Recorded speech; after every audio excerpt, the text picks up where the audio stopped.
So with our handsome Mr. K, he has been practicing at home. His family got him a ball launcher. So it's one of those machines that you can then have your pup learn how to plop a tennis ball into, and then it throws the ball for you. He definitely has gotten very close. We were practicing a little bit earlier just to see how he felt with it in this environment. And he, like you mentioned, he gets very close to almost dropping it near or around the top of the launcher, but he then sometimes doesn't quite place it in the right spot. So what I wanted to work on a little bit was maybe some hand touches and targeting, and then be able to transition that into targeting a certain thing like a bowl, and then be able to eventually shape that into eventually targeting the launcher as well. Excuse me, a couple little things just to bring up. So obviously fetch is a fun game for a lot of dogs. We just want to make sure that the way we're playing it does involve some thinking. So what I mean by that, if it's just go, go, go the whole time and it becomes kind of compulsive or OCD, it can be more damaging to your dog mentally or physically. So what I mean by that is the physical aspects of fetch can sometimes be very intense because the dog is running, and then going to the end and then sort of stopping quickly and then pivoting off again. So for some dogs, again, fetch is a wonderful game, but you just want to keep an eye as to the intensity or how he's doing physically, but also mentally while practicing. So sometimes fetching with little breaks with check-ins, sits, eye contact, a little down, and then go into working another recall from maybe fetching an item, that would be perfect. But if, let's say, he's running full blown and the environment is slick, so a lot of us inside the home tend to have hardwood or tile or other slippery surfaces. We do want to be careful that when he's practicing on those slicker items that he is not slipping and falling. Because obviously, even though he's an adult dog, he could still potentially injure himself while rushing to grab for that item. So right now I was just warming up with a couple find-its just to get him in the groove, but then we're going to go into a little bit with hand touches. So I'm just going to use an open palm, see if you can target right there and feed him for that. So in the beginning, if your pup has no idea what you're doing, I do sometimes rub the snack on my hand, get it to smell intriguing, yes, and then the moment he targets it by poking, nuzzling, or licking, I feed him for that. So eventually you may go again, touch, and then yes to feed. So again, touch, yes, and feed for that. And again, touch, nice. So even though they're quick little boops, I still count them because he's giving his all. And then I might give him a little breather by getting up and moving again. So that way he takes little breaks throughout the practice. So again, I'm going to try once more. Touch. Oh my goodness, chewing is optional. So we'll let him swallow those goodies right here. Yes, and feed for that. So again, I might try again. Touch. Oh my goodness. Yes. Again, ready? Touch. Yes. So I just want him to be able to boop my hand with his lovely little nose. So again, if he gets a little tired right there, I'm not going to make him too overwhelmed. So sometimes touches can be a little trying because it involves kind of honing in on something novel. And if he hasn't done it as much, no worries. If he has, awesome, use that to your advantage. So I'm going to see if I can get him to target the bowl by offering it and see if he'll stick his little nose in and around it. So I'm going to again offer the bowl. If he goes, yes, I'm going to feed for that. So right now, I'm not necessarily applying my T word, so to touch the item, I just want him to check it out. So again, right here, if he's a little unsure, give him a chance. If he takes a moment, he's like, my brain's melting slightly, what I like to do is take the item away and re-offer it. If, for example, he's a little bit unsure, you could, since this is a bit new for him, offer the food inside the item right there, feed for the engagement with him sticking his little nose into the bowl. So the benefit of sort of targeting an item like this, and if we're a little excited, we might get a little sit. He says, lady, I'm ready. Yes, I'm going to feed for that. So remember, when he's a little unsure or he gets a little frustrated, the jumping can happen. So again, right there, yes, feed for that. So again, ready?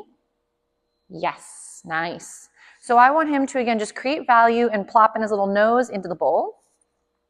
So again, we'll just give him a little chance. He's like, my brain is melted right there. Yes. So any sort of moment where he approaches the bowl, I might even make it a little easier, put a little snack inside, offer the bowl again. Nice. So we can sometimes rotate through the easy or difficulty aspect of it. I don't want it to be so difficult that it almost seems unattainable for the handsome guy, because the whole point of this game is being able to target something and then eventually while he has, let's say, the ball in his mouth, to ask for some of those touches in general. and then see if he can start to target lowering his nose upon the launcher, and then see if from there he can start to target the launcher, and then you apply the ball again to that scenario and see if he can offer the ball and then plop it into the launcher instead. So right here, yes. Nice. Ready? Oh my goodness. All these boys and girls have such a hard time chewing when they get excited. Ready? Yes. Nice. Ready? Good job. So again, very nice job with the handsome boy. I'm going to see if I can go ahead. I'm going to plop the bowl on the ground. And right there, yes. Nice job. So sometimes too, if he's a little eager, we're just going to do some movement. So again, get him up and wiggling if he's having a little bit of a harder moment. Nice, ready? So I might sort of help. So again, touch, yes. I might feed in the bowl. He's like, lady, this is so much work. Ready? We'll do another little find it, get you up and wiggling. So too, if let's say he's been targeting this one pretty well, I sometimes like to then go ahead and I'm going to try and bring out the launcher. I know it does have sort of a little round aspect to it. And I know technically it has a couple of the balls inside of it already, so I just want to take some of them out. So I know too, for sizing wise, he is doing an okay job with some of these balls. But I would just be very careful just because of the fact that, again, the balls are really small for him. So even though some puppies try their darndest to be careful, remember that a regular sized tennis ball could technically fit down his throat. So for some puppies, this can be a little hard. So what I might try is, again, the item's out. We're going to try a little bit. I'm going to put, he's like, lady, I was ready for the ball. I'm going to put the ball away for just a second. I want to see if I can get him to target the launcher itself. So if in the beginning you might have to lure him, that's okay if he's a little bit unsure. So remember how I did a little bit with the food hand, sort of either I rubbed it on or I have it in my hand. I'm going to go ahead and have him touch. Nice. And I'm going to maybe turn him around a little bit so you can see him a little bit better. So it's more of a side angle. So right here, we're going to go again, touch. Nice. And then eventually I'm going to see, he's like, lady, where's the ball? Ready, touch? Yes.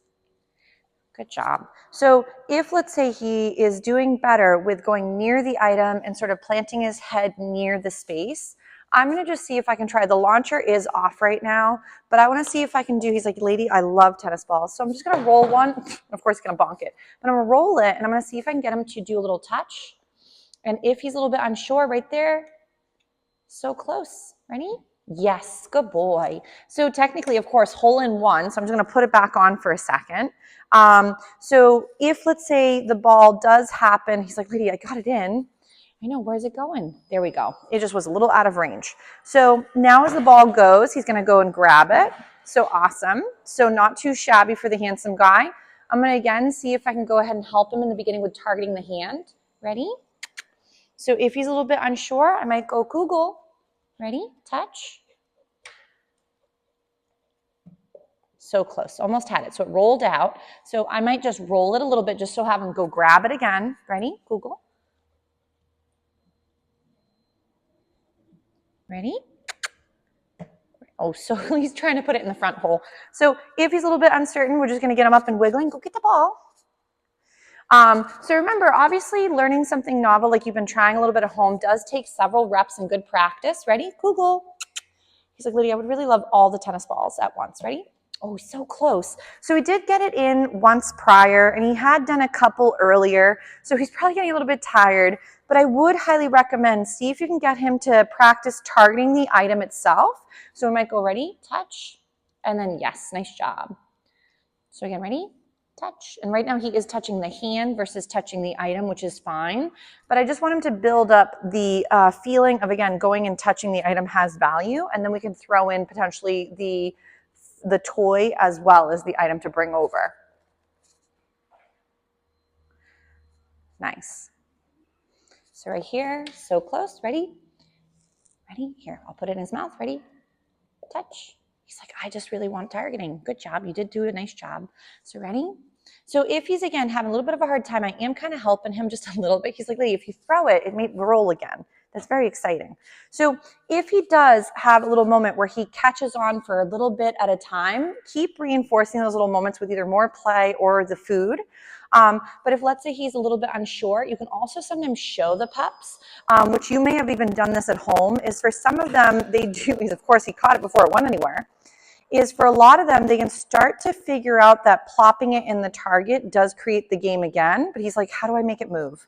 Not with your own nose, sir. So here we go. Ready? You got to put the ball in. He says there should have been a ball in there. So if, for example, he's sometimes struggling, and I feel like sometimes the balls do get a little caught. There we go. Is definitely break it down in just to a couple steps. So ready, Kugel? Ready? He says, lady, I'm a little distracted today. Ready? Right here. Go get your ball, handsome man. Ready? Where'd it go? Go get that ball. But he is getting a little bit pooped out. So definitely keep the sessions a little short and sweet. Ready right here? Google. Oh, so close. He's like, lady, my brain sort of melted. You're doing a very nice job though, sir. So if, again, it's a work in progress, I'm obviously going to work on this a little bit on Thursday too, see if we can start to generalize the skill a little bit better. He's almost got it, just like you mentioned, but we may find sort of working a little bit more with hand targeting and then targeting the even the item when it's off, so you're not kind of wasting battery and he's not necessarily working with the balls yet the whole time.